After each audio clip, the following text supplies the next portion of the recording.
So got yeah, I was just talking about we had an addition before I went live. I added in at request a bunch of other images for the slideshow. So I took warband flags, all the current ones, and the Great Company flags and stuff, and also a couple some of the old ones as well are in there, just because they're still cool, even if they're not necessarily the official one anymore. I think still cool artwork that was done. So those are in there. And I think a couple other things I may have found. I can't quite remember what all. I just have a folder for the slideshow. Can't remember what all I stuck. Oh yeah, I stuck in some of the House Dane stuff. Vinia sent me some of the stuff for the House Dane naming quest. Some of the artwork that was made for those I put there in the slideshow. So hopefully that should be showing up. And I had to scale it a little bit so it didn't stick out. So hopefully stuff doesn't look too terrible in terms of being distorted or anything like that. But yeah, as far as stuff going on this week, we've got, well, we announced it. The Guardians of Ran are having a party in honor of the end of the Yarnrith and whatnot, so that'll be cool. That's going on right after the Fireside in Hall of Scothy, so make sure to show up to that. Other than that, we've got, let's see, stuff we've been doing this week. Let me check my list here. So I am working on some stories. There's been actually a number of developments in the story department. Pato, I read his Frozen Crossing latest entry. Awesome. That's one of many things I've been. This is on my really long to-do list here, is to add some stuff to the new edit that isn't just stuff that I wrote. And Pato's Frozen Crossing, I definitely want to copy in there, and a few other stories I really liked. I really like Rod's No Man's Sky story. I think possibly could go in the star edit too. I'm not quite sure. That's something I need to figure out. And then what was I gonna? Oh, the origins of the Asker Siege, which I gather, Rod, you wrote with Ricky, or Ricky wrote it and you edited it or something like that. But needless to say, it was Yeah. great. So yeah, I wanna make some additions there, add a lot more content to the new Edda. And myself, yeah, I'm writing a story for the Star Edda, or at least working on adding some stuff. Kind of the cool thing about the sci-fi setting is it sort of adds this opportunity to make a lot of kind of like reports and readouts and information files on stuff, because it kind of fits the whole theme. So, like this, I made a star map there and stuff, and wrote up about some of the planets and stuff. So that should be cool. Other than that, let's see. I feel like there might be some things I'm forgetting, but I guess we haven't. Let's see. The last Fireside was the 25th, so I guess we didn't. Um, or no, I'm not looking. Oh, whoops. Okay, I'm looking at the wrong month here. The last Fireside was the 28th. If I recall correctly, the Hero thing ended on the 29th at noon. So I guess we didn't actually announce the Yarnhearth winners on Fireside, even though it seems like it's been a while. It's been basically a week. But yeah, congrats to the Guardians of Ran on their victory. But on the flip side, MVP Warband went over to Cavassio's composers from the Companions, so kind of some cool stuff going on both sides. And it was obviously super close, right down to the wire. So I mean that was super cool. And my favorite observation was, of course, how much participation we had, especially compared to the first Yarnrith last year, where we really had nothing. So that was nice. Um, Other than that, one thing this is sort of an officer thing. I'm working on making sure to try to get all the current missions that all the Thanes have, and everything, all the Berserker duties and everything codified in those two threads I have on the forums, just so it's easy to keep everyone accountable. Everyone knows what's going on, who's doing what. We're not like all doing, two people doing the same thing or whatever. Or just so yeah, that's something we're working on. And Kusi has gotten to me on that. I've talked to a few different people. I think we have all the Thane duties updated. It's just a few Berserkers, and I know some of that is like Huskarls or whatnot have not figured out what the Berserkers are doing yet. So, but that's just That's something funny. that we're hoping to get rolling soon enough. Um, Also, I just want to say, so you said that the Kvassers was the MVP of the Yarn Nerf. But then Manigathi, he had the announcement. He said that there was 2 MVP warbands. And that Aegir was actually Hell's Raiders. Yeah, so actually, I went in and did a recount, and yes, somehow the counting Con and Manny were doing, they came up with Hell's Raiders, but I went in and looked at it, double, triple counted. Kvasir's actually won it by a pretty huge margin, something like 65 points they earned. So they were. In his defense, even Manny admitted that he was really sleepy when he was doing the tallying. This is how he got the points off whenever he posted that. Yeah, I mean, I don't blame them at all. I was doing it, and I wasn't sleepy, and it was hard. It's a lot to sift through, and it was kind of a mental test there. Him missing that, yeah. Yeah, I think the one takeaway I have is to next time, like probably for the Cure thing, we'll probably have in June in honor of the anniversary, the 18th anniversary, to really make sure we make use of the spreadsheet that Solite had set up for the Yarnrith. We didn't actually get many of the challenges added there, but I think if we put everything on the spreadsheet, it makes it a lot easier for all that kind of stuff.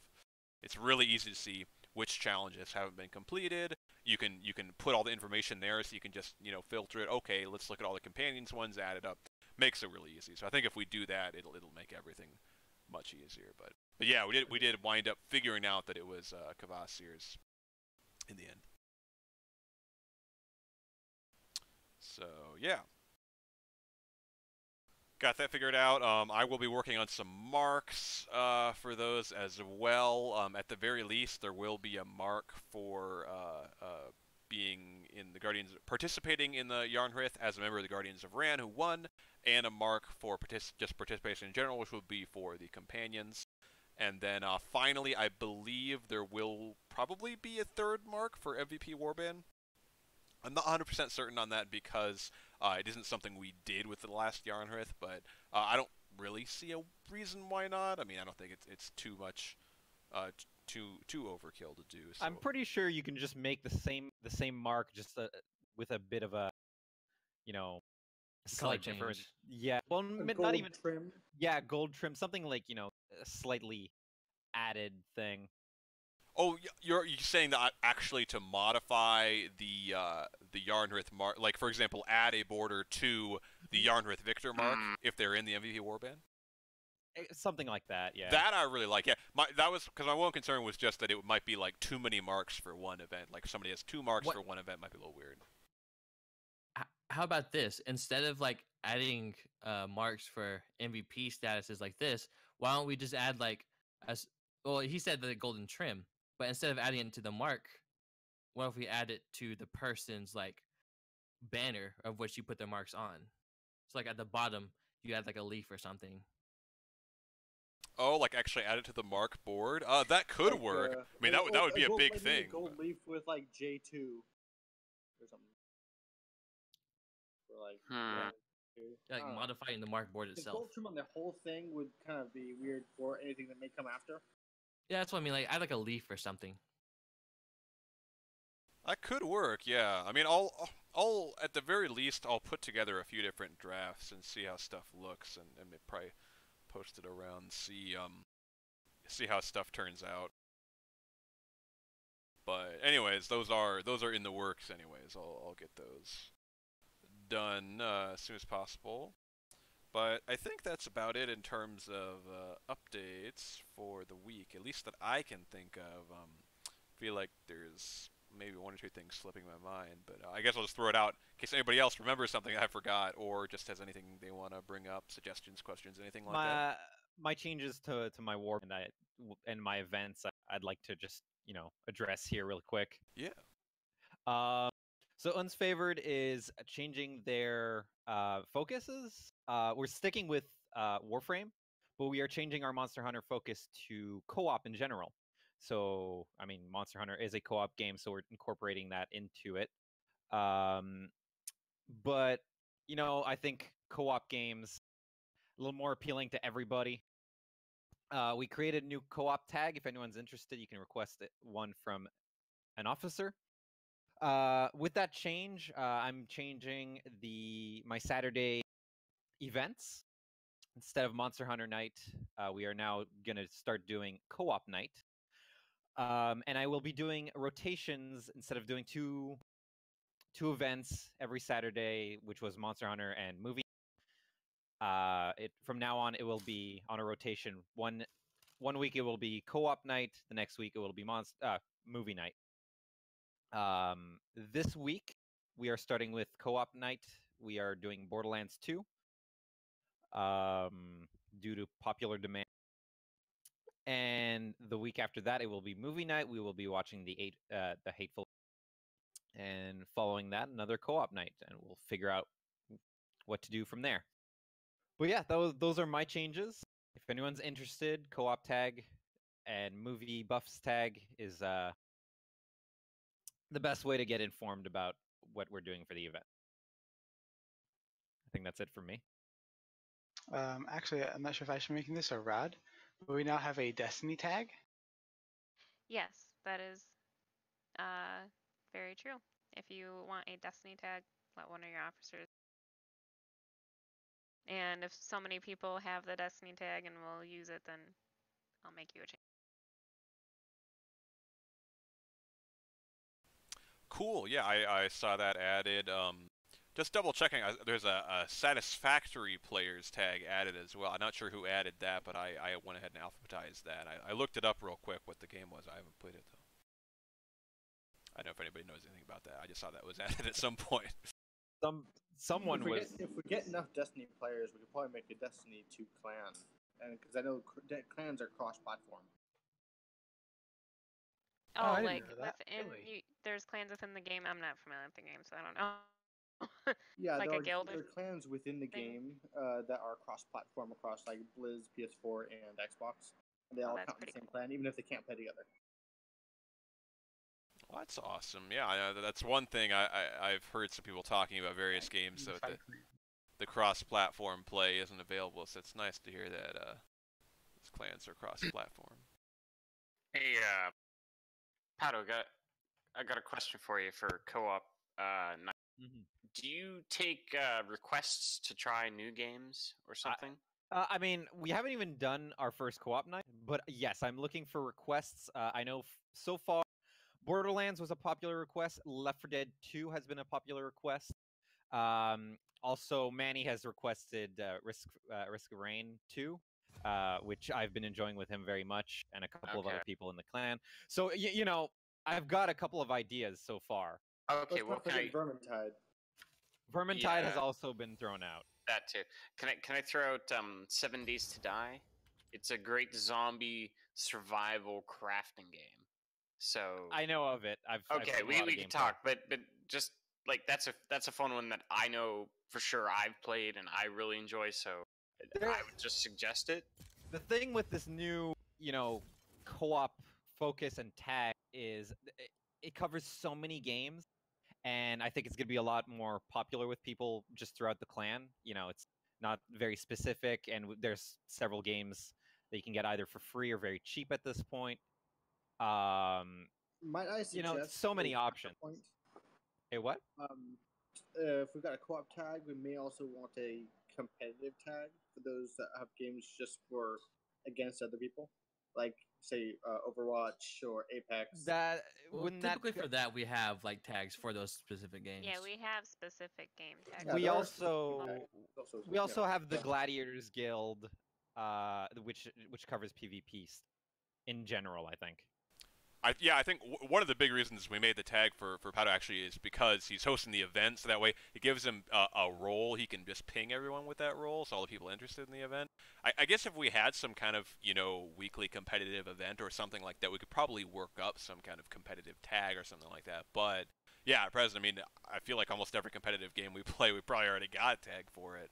But it's definitely something we could do. I don't know if Khan or Manny, that's something they'd look at, yeah, because they're head of the Gladiators Guild or somebody else. But at this point, we have tags that I'm willing to bet no one in the clan knows what they mean. We probably I know have every some. tag. We probably have some that nobody has anymore. I actually haven't gone through and looked at the who has what tag, every single tag in quite a while. I think we still have Heroes and Generals, which was only Numenor. So well, maybe get rid of that one. we could. Well, anybody have anything else they wanted to go over? Just Yes. sorry, really quick, Vest, if you wouldn't mind updating the handbook for my new focus on my warband. Just, little thing. Absolutely. Yeah, I just actually when you brought it up a few minutes ago, I just wrote it down to do that. So yeah, I'll update that. Thank you. Don't get too comfortable with the change, Pato. Oof. Thanks. That was creepy. Don't He get knows what too I mean. comfortable. Um, uh, so that reminds me, Vest, if you did not put it in the codex yet, please put the new coat of arms in the codex for the Asker Siege. It should be in there. I think Ricky actually posted it on the forums, but I believe I did put it in on Uko and whatnot. I think should be all set. Okay, I haven't checked in like the last day or two, so I was just saying if you haven't yet. Second of all, something I wanted to bring up. So one of our members is going through some major health problems right now, and she's actually in the ICU. If none of, and I'm saying it here instead of posting it in the announcements because I know she doesn't really pay attention to Fireside, but she may read the announcements. If any of you know Peas Lightling, yeah, she's been in the ICU due to some health problems the last few days, and those of us that are her friend, we plan on Ath is kind of putting this together where if you want to like send a card over or anything, a couple of us who are closer with her might send like like some small gift or something. Ath said that if you send him like a card or something, he will make one like put together a package to send to her to get where she is. So just ask Ath about that if you're interested and just want to help out one of your fellow members. She's been going through a very, very rough time the last few weeks. And yeah, that's all I have to say about that. Yeah, I think that's definitely would be a really nice thing to do and something cool that we can do, with WA to kind of, I mean, like support one another and everything. I think it's definitely something we're all about. Yeah, We're and not I just strangers on the internet. Yeah. I I'll mean, send you my digital signature. sometime with how often we talk to each other, sometimes we talk to each other more than we talk to like actual people in real life. So, you know, and I think it's nice, especially when somebody who doesn't have a lot of people outside of our online community, for us to show that support. And I think that some of us are talking about implementing this as like a common thing, like if a member is in having really hard times, to maybe put together something if they're willing to, accept it or tell us where to send it or anything like that. So that's just something to bear in mind for the future as well. And it doesn't have to be monetary. You can just send a card. You can, you know, do anything that you may seem like that you may think helps or just shows your support. Yeah, definitely. All right. Anybody have anything else they want to bring up? I do. Sure. So, as some, not everyone knows about this, but I have been working on a House Dane saga, per se. I have sent it to some other people who are outside of House Dane, but for now, I've kept it within the House Dane chat because it's not finished yet, and I planned on releasing it to our official stories once I had finished it. Um, but one thing that the people who have already read this have probably noticed that my writing style tends to differ from most of the people here who write stories that involve our members. Um, so at first I was writing and I hadn't given it much thought, but after I've done some critical thinking about it, some people may not like enjoy the way that I write out their characters in some of these parts because I myself love character development in like deep rooted situations. This involves like maybe enacting morally questionable ways or just really being in a morally gray area, like maybe your character in a fit of rage murders someone in cold blood, that sort of thing. But for me, that's just a way of progressing the story, or putting the character through situations where they may grow from it, or may not even like grow from, maybe they descend more into like this evil nature. But I understand that for other people, they may not enjoy seeing or reading about the character that has their name being written into such situations. So I was thinking of maybe drafting, like, I don't want to say like something that's contractually obligating, but maybe um handing out this paper and to anyone who's in my story, saying that if you don't want your character to be written into such like maybe serious situations, that they can maybe comply, or like say that they don't want their characters in these ways, and then I will from then on avoid writing their characters into what may be uh opinionated into morally questionable things. um so I was wondering what you guys' thoughts on that kind of thing was. I'm fine with anything as long as you don't make me a dick.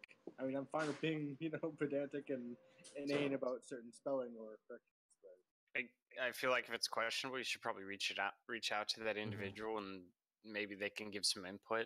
I'm sure there's ways to rewrite things to get your point across, without maybe the point of contention, whatever it is.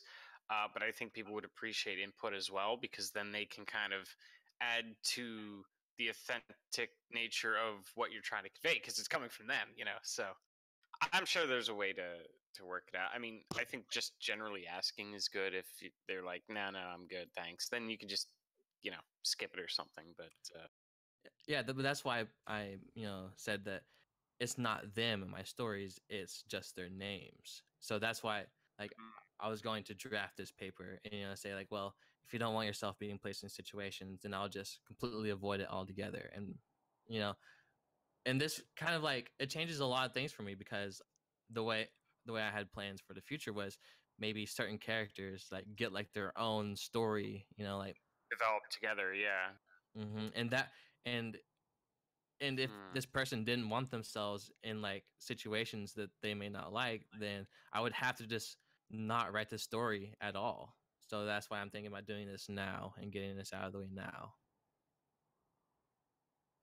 In situations like that, especially if you're going to be focusing on a particular character, I would just get in touch with that person. Um, if you're just, if you have several characters and it's just a general story, even if there's a bit of character development, I don't see the issue. But if you're going to be focusing on something very major, I'd get in touch with them. At least that's what I'd want in my, like, if you were to write my character into your story. That's my opinion, though. Okay. I will probably get in touch with the Scribe Guilding to draft this paper then. All right. It is definitely, yeah. I mean, it's a slippery slope when you look at, okay, these are characters in the story, not the real person. But we've got people writing up character descriptions. I mean, basically people are coming up with their own Norse identities in the clan. So for a lot of people, their character, and extending into their character in lore and stories, is kind of them. So, yeah, I mean, I think it makes sense to talk to people and everything, like you already said. So.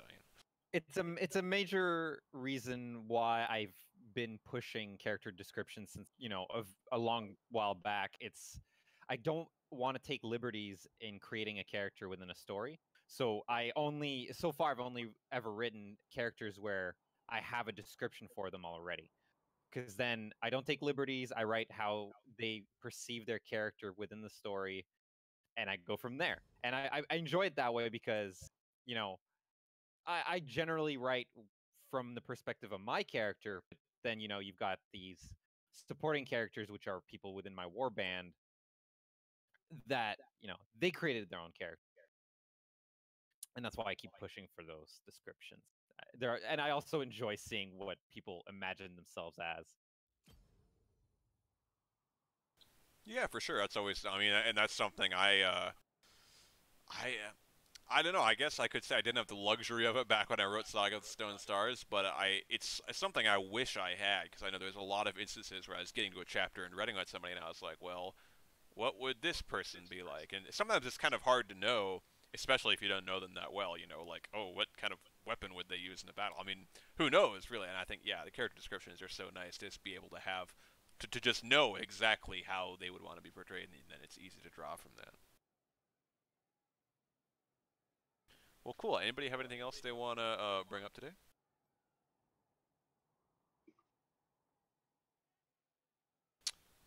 All right, sounds like Could pretty much no. Oh, yeah. Well, since we're at the end here, I just wanted to bring up we don't have a presentation this week, but I did have a request from you, Vess, if you wanted to, especially that we're on the topic right now. Could you maybe recap for everyone here and anyone listening to the VOD? What's the current situation for WA within our lore? Ah, okay. That'd be cool to hear. Sure. So, yeah, I mean, if you read the Saga of the Stone Stars, I think that sets it up pretty well. But obviously, it's a bit of a time commitment. To summarize, basically, WA throughout its history has been either a fleet or an empire. So basically, in the ideas of the lore, and you can go back and read Dane's stories in the Dane Edda to get a bit of an idea of kind of the world he created from years back. But generally, WA is either a fleet, sailing around, raiding, typical Viking fashion, or an empire kind of settled and conquering, some landmass. So for me, when I became emperor in November of 2015, I declared a new era, the First Imperium era, in June 2016. And in the lore, I kind of wrote it as basically an empire, just this big empire ruling over this continent that I called Isera. And Has basically, it really been that long? yeah, and Basic. So far back. yeah, basically the continent of Isera, kind of our Imperium was flourishing for a while, and then it kind of starts to crumble from internal strife, turmoil, rebellions, and invasions. And as you read in the Saga of the Stone Stars, there's sort of this big rebellion combined with, demonic incursions from this, uh, void, this other mirror dark dimension kind of, which is actually touched on a bit in the origin of the Manilings, too. But basically, the land is overrun with corruption, rebellions, demons, every monsters, anything you could think of, and essentially result in our Imperium crumbling. That part of it is not really historical. It was more just me writing up a lore kind of reason for the transition into the first Viking era, which is where we are now, which is we're once again basically a fleet. We set sail on the oceans to the. If you look on the maps on the forums and on our website as well, you can see we set sail to the southwest of the continent because we kind of lost the mainland to all those outside forces and problems. And now, kind of the mission or the plan is to try to retake or cleanse the mainland. So, a lot of the stories you see people writing now are about missions back to the mainland where it's total chaos, unknown there now, so anything could happen. Very dangerous place now as well. But the idea is eventually W would be able to reclaim the mainland that we kind of lost to chaos and dark forces and everything like that. As right now we're adrift in the oceans off the coast of the continent. Should probably specify that how our fleet is. We're not just in dinky little ships. That's true. Yeah. So worth noticing. Basically, as explained in the stories, the Norse gods kind of gave WA these giant city ships, basically. So, I mean, that's how there are halls and temples and buildings and everything like that on a ship. I mean, they're gigantic city-sized ships, and basically, explain through kind of divine intervention that these are possible and that we've attained them. And that's kind of what we're sailing on. So some of the smaller ships will be your typical Viking ships, of course, some of the very small scouting ships, but going up to some of the biggest ships like the Great Company ships, some of the big ones like the Vigilant 2, the Varsus, the Seeker. These are all going to be very, very gigantic ships. Which is how there's so many occupants and so many buildings and everything on them. So yeah. You'll also notice that our Discord is based on they're separated. The channels are separated into the ships. Also the forums. Yeah. Basically, how I worked it out is the forums are some other ships, but I kind of view the forums in the current sense, and even in the lore, as used to having been this. Ricky actually kind of gave me this idea. He kind of came up with it. Um, that the forums were on this place called Felheim, which was this like mountain refuge, and I imagine there being lots of libraries there, and that's where all of our old records and history texts and everything were kept. And then with the mainland lost, we kind of grabbed everything we could from there and then took it, and now we're storing it on these specific ships. With the forums, it being the Varsis and the Savior are kind of the two ships. With the Varsis being kind of the main forum ship, you could say, and the Savior housing more of the sacred records, historical texts, the codexes, stuff like that. The Eddas. I do everything like that. have in the WAS frig description, due to the nature of like who the Norns are supposed to be, I do say in there that we do keep some of the sacred texts upon the ship for fate seeing reasons. So like understanding, so like educating ourselves as part of our learning to become Norns within on the Norn document. So I don't know. There's enough documents to go around. Apparently. Oh yeah, I mean, I imagine especially for like the Saga of House Dippity and stuff like this, we would have made multiple copies, and even more than that. Yeah, and it's not like everything is going to be on these two forum ships. Just a lot of it. It's kind of the go-to place to start with if you're just looking for anything. But I've always imagined, man, Fuss. I keep hearing myself whenever I talk. Oh, my bad. Sorry. I'm still hearing it. It's very distracting. Thank you. I just imagine our clan has been based on written histories and stuff like that and lore. I've always imagined that our libraries are absolutely massive, and it just takes an entire ship dedicated to a certain library to, you know, the whole ship is just dedicated to carrying one library. That's how massive our collections of archives are. I mean, that is kind of our theme as WA. Like, oh, this ship only covers A through F, and I'm looking for G. I have to paddle over to the next one. Pretty much. Pretty much. Also, Vast, speaking of such things, can you kind of just like retouch on like how we age? how we what? Because age within the lore, because you mentioned before, at least you mentioned the Scribes Guild channel, that so We're like long lived. yeah, we live a long time, and then each year in real life is like 10 years, right?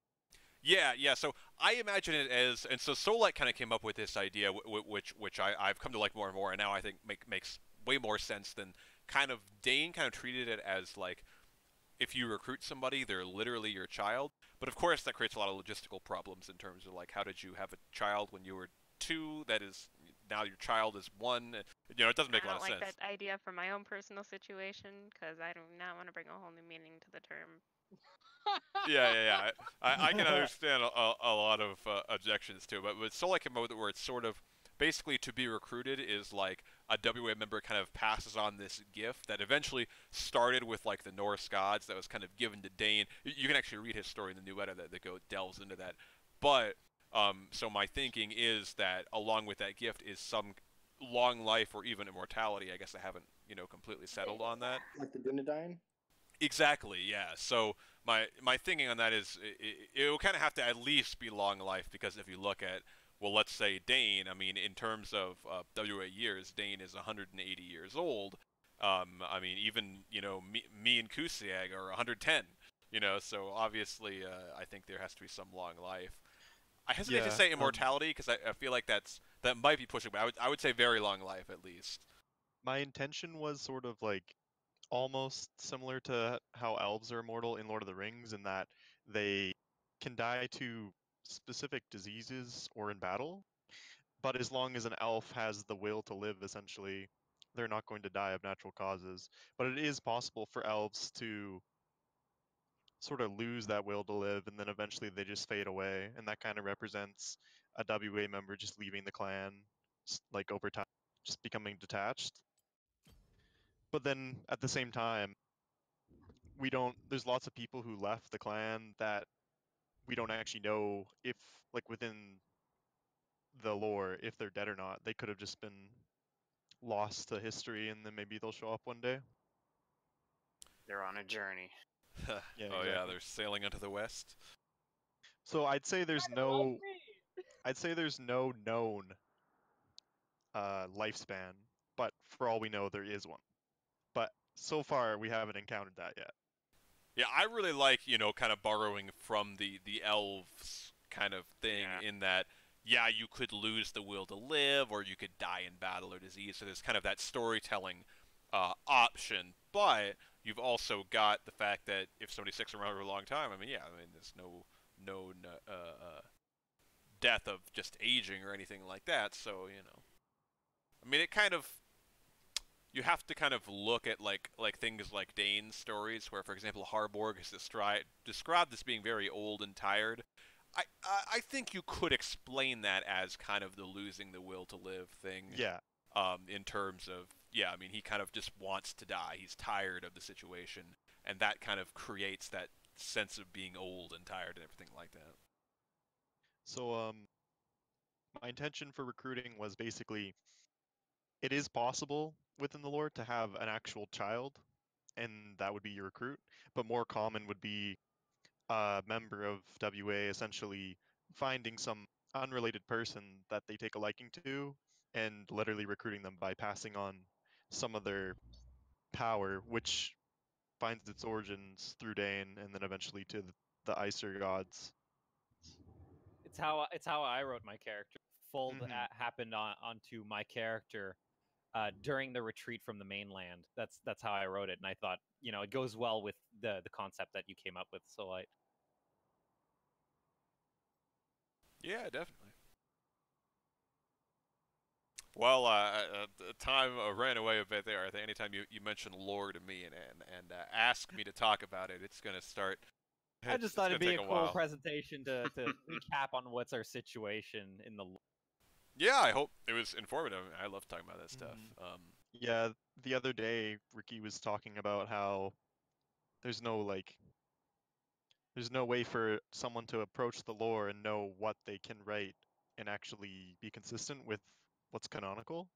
So I think maybe putting together a document that has basically a cheat sheet of facts and the current situation and what would make sense within our lore and what doesn't make sense, make it a lot Yeah, easier for a new writer. that would be great because he and I have had some big arguments. Well, not big arguments, not like, we've had we've had some falling outs over this damn Asker Steve story, and also maybe link to to the threads of character descriptions. Yeah, it's a great. I just wrote it down to. That's definitely something I think that would be helpful. We can definitely It do would that. it would also be really cool to know how how that long life is transferred over the Aesir power or whatever. If there, you could come up with a name for it, but when someone gets recruited, they can have their own story and stuff. But at the end of the day, they do become a warrior of Aesir, right? So is there a process to it? Is there a ceremony? Is there I something? actually have a written description. Really? Is that on the forums? A blood transfusion. I mean, I haven't put a ton of thought into it, but basically, let me just pull it up actually. I just love to hear more about it, especially if it was written and official on the forum. It'd be very cool for me.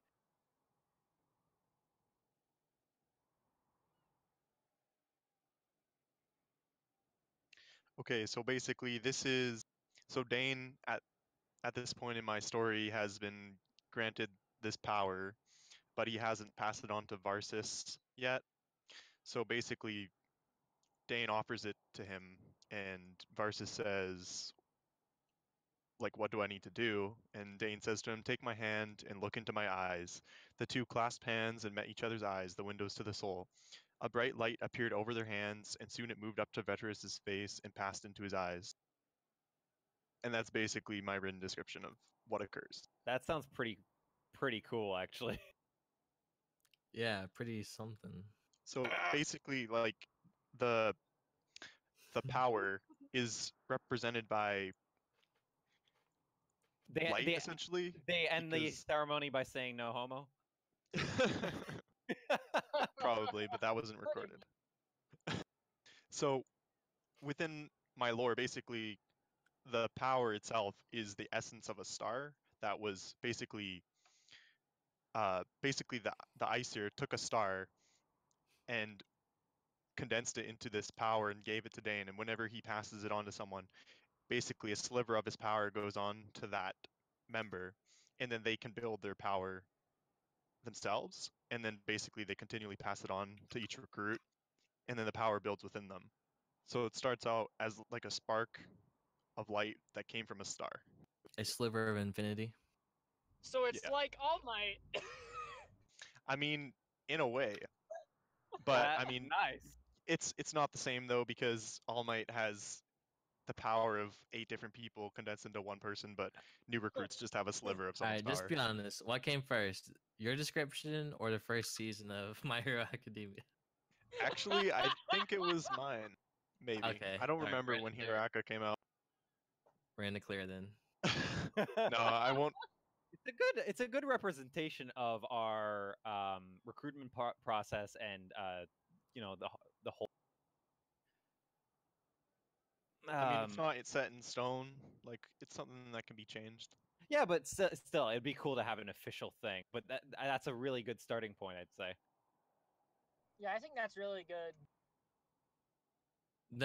The description I always like to use in my stories was that new members were orphans of war. That would explain why they don't have like biological parents, and how they, you start out as the lowest rank, like scout or seaman. And, Yeah. these ranks are typically held by like very young individuals. Yeah, that makes sense. I also think the problem that we had with like literally your child is like, well, where'd they come from exactly? Because it takes two to make a child. Yeah, you do run into some things where, you've got somebody who's a brand new member and they recruit somebody, and then that guy recruits somebody. So now you've got like 3 generations that just sprang into existence in the span of like 3 weeks, which, in terms of WA years is like 9 months or something like. I'd have to look at the math exactly, but yeah, which is It's like fucking rabbits. yeah. I mean, I've sort of been a campaigner in terms of people interpreting things a little bit. Like people can kind of write with their own style and whatnot. But I do think having some kind of common standard cheat sheet, something like that, is a really good idea. Describe our situation and maybe put down a couple of rules based on what we just discussed, really. But Yeah, a bit I of a can do that for standard sure. would be cool. Yeah, I agree. 'Cause, we already have like all these stories that are kind of interconnected based on what you've written, Saga of the Stone Stars, and the works that came prior to it. Kind of revolves on that one, though. Yeah, I've been meaning to write, some kind of another big saga like the Saga of the Stone Stars, and I think, I've got the time and motivation, but it's just a problem of topic, because I guess I haven't settled on if it's all right for me to write something that big on that's purely fiction. Not to say the Saga of the Stone Stars is super realistic, but there was. It was based off a real life event. Yeah, there is something to work with there. Whereas if I wrote it now, I mean, I don't know. I mean, I just have to come up with something, which I could do, but I guess that's sort of something I've been wrestling with. I mean, you could do like another Saga of the White Knights, which is more. Well, I mean, that was essentially just made up, right? Yeah, it's just fiction. Right. So but it's part of the Daynetta. It's basically the life and times of the White Knights, right, within that time period. So I think it's okay to have a Sega that's dedicated to the life and times of the current members of WA, even if the individual events are too small and not based upon fact. It still makes sense within the context of our lore to have something like that. Yeah, that's a good point. I think one thing I've got to do is I've got all these loose ends, and I have to try to get them all tied up. Like I need to finish Mission Code Brunhilde. I need to finish that story. I've got some Star Edda stuff I want to finish. Got all these different things. I think if I just kind of tackle them one by one, so I don't have so many different things going on at the same time, then I could focus on kind of one big project, which would be You know, it'd be a lot easier for you to do something like Soleil suggested because unlike the past, they didn't have a hashtag the archives and a hashtag Obsidian Hall channel to look into. It's true, but I mean, we just haven't had anything that dramatic since the Stone Stars left. Really, I I can think mean, of a few things. we've had drama, but something worthy of a saga, I think would be hard pressed to write. The saga of Numenor when? Yeah, I was just about to make that joke. I mean, jokes aside, he was a good member for a long while, and there could be a story there. I suppose. I mean, You wrote about Ewan as like this, you know, Demon from supervillain. hell. Yeah, like a super villain. I don't know. I'm just saying there could be an interesting story there. I think. I mean- go ahead. Let's say Eowyn made maps on StarCraft Broodboard that literally said "fuck WA" written across the entire thing. Kind of was a demon from hell. And she did come back and then claim that we were taking things too seriously. Like we were So- holding grudges. But I mean, she's not entirely wrong. Yikes. I think It's not grudge if it's justified. well, the problem is that most gaming clans don't keep history like we do. So when we Yeah. have a record of somebody being banned a long time ago, people think, well, you're holding a grudge. Well, sure, but we're also we just remember things. I mean, we write stuff down. That really, The North remembers. Yeah, I mean, the sort of the bad news for exiles at WA who may really not be quite as villainous as they're portrayed in stories is that, at least for me, my stories need villains. So sorry, A Sega dedicated to the events surrounding Numenor would be a lot more like talking in a boardroom politics than swinging of swords. Well, I mean, frankly, the Saga of the Stone Stars, the events it's based on, were That's talking. true. That's true. But And I made some battles out of it. So I imagine I could make a battle out of just about anything if I really have to. That's my point when I say the that. thing is, I feel like the character of Offner, based upon the real person Offner, like allowed that a lot more than the character Numenor based upon the person Numenor, because I mean, he's been written. Like, I think there's one scene actually where he fights, or maybe there's two. He's not exactly the most militant person. Yeah, I think yeah. a Sega about, the after the retreating from the continent, and you know how we got to the current situation, like organizationally, and all the struggles we went through and arguments, and you know Numenor was present for all of that, so I think there's potential there. That's true. That's true. I think one interesting thing to touch on with Numenor is because he was definitely a good member in the past. This is pretty much literally taking the quote from what movie was it? The Dark Knight. You either die a hero or live long enough to see yourself become a villain. Kind of like that for Numenor, I feel, because, like I said, he started out a good member and then he kind of became toxic as fuck. Also, didn't Kaminder like come back for a couple of days not so long ago? He's done that numerous times. Yeah, you got something there. You got your next archdemon. Yeah, he's old and doesn't care anymore. Yeah, it'd be hard. It'd be hard to make him relevant. I mean, even Eowyn is not overly relevant to modern times. There was that episode where she came back and got banned by Dane, which kind of made her relevant, I think. But We need someone to volunteer as tribute. You just start a You're the rebellion. archdemon. Thanks for volunteering, Soulite. Yeah. I think there's definitely some candidates out there. Hmm. Manigathi was a traitor in disguise. Oof. Right. I think of some folks. Me and Manny actually have a story plan, a joint story plan, which is gonna have his character, which should be pretty interesting. Awesome. Well, it sounds like we've got a lot of great plans and stories already being written, being on the way. So that'll be super exciting from multiple people. So yeah, we've got a 54-minute fireside chat going right now. This is the longest one in quite a long time. So I guess thank you to everyone for contributing ideas and discussion topics and stuff like that to get us there. But probably start to wind down here unless anyone has any final stuff they want to go